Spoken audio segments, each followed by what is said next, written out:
Bismillahirrahmanirrahim. To the respected judge and the invited guests, to all my beloved friend who has supported me till today in Sun 1924, and to all of the audience that has gladly gathered here and now be part of this very own festival, Assalamualaikum warahmatullahi wabarakatuh. First and foremost, let us praise and thank to the presence of Allah the Almighty for the abundance of grace and joy to all of us so we can gather here in hopefully good condition. Salawat and salam be poured out to our great Prophet Muhammad SAW that with his effort has bring us out of dark ages into the Islamiyah age until today. Knowledge without an action is like a tree without a fruit, a mystery for those who have knowledge but choose to hide it for themselves. And what a pity it is for a Muslim who see an untruth with their own eyes but they choose to remain silent. Therefore, today, standing here at the front of hundreds of people, I would like to share you my knowledge, tell you my thoughts about a certain issue that actually has long been bothering us, and yet it seems it's only few of us here that realize. It's about our world. I want to talk about the state of our world that in my opinion seems to be damaged. Now this word damage is of course has a lot of factors and will be impossible to state it all here. But there is one factor that I believe is the most important to state it here, because this factor has a deep connection with us and it's our very own responsibility. It is because our world today has been too distant from Islam. Now before I continue, I would like to ask you guys a question. Are we in Islam? Right? Are we Islam? Okay, so we are here in Islam. And as an Islam, I believe you already know that there are no doubts whatsoever in our religion. We also believe that our religion Islam is the bringer of justice and peace. And when it being upheld in a society, there will be nothing but justice, serenity, and peace that will be felt by the people. A great example for this is like in Umar bin Abdul Aziz reign in Umayyah dynasty, where there, because the Khalif upheld the Islamic law and values, he is able to eradicate poverty completely within his people. And also because of Islam, in this age, there are nobody that commits fraud and corruption. And also because of Islam, the justice there was served in the fairest way possible. Now that is just one from many examples that proven how wonderful and peaceful the world is with Islam. But then again, all of this example only happened years and years ago, even centuries ago. If we see the condition of our world now, then almost different side is what we'll see. Because today, Islamic values is almost nowhere to be seen. Now how could I say this? We can see on the recent event that's going on right now. Like slander, today has become a commonplace in many countries, like in the USA. LGBT is rampant everywhere. Fraud and corruption is undivided to our culture in Indonesia.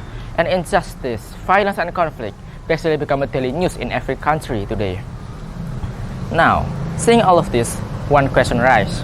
That is, where is Islam? Where is Islam today? If Islam is supposed to bring justice and peace to this world, then why it let all of these bad things to be exist? Does it mean that Islam is gone? Does it mean that Islam is no longer relevant to our modern world? Or does it fail to complete one of its purpose, to bring justice and peace? Well, the answer for that, we can find it in the Quran. Inna nahnu nazalna dzikra wa inna lahu lahafidun. In that verse, we can learn that Islam, this religion, has sent down from our God to bring justice and peace. No, it's sent out to our God and he always be guarded until the day of judgment. Therefore, in the past and today, Islam will always be the bringer of justice and peace. So that means the problem here is not with Islam, but it's with us. It's us as a Muslim that make Islam seem to lose one of its essence to bring justice and peace. It's because today Islam is neglected even by the Muslims themselves. Now how can I say this? The proof is already everywhere. All we have to do is just to open our eyes. Like today, my friends, how many Muslims out there who claim to be Muslim but still so easily commits fraud and corruption? How many Muslims out there who claim to be Muslim but still so easily doing violence and hurt other fellow Muslims? And how many Muslims out there who can be Muslim but then still neglecting his salat? Now this is the big problem here. It is because Muslim today has started to forget its own religion, its own Islam. Now why it's happening? I believe it's because only one factor. It is because Muslim today, a lot of us has seemed to be lost. A lot of us seem to distant with our guidance to our religion Islam, that is Quran and Sunnah.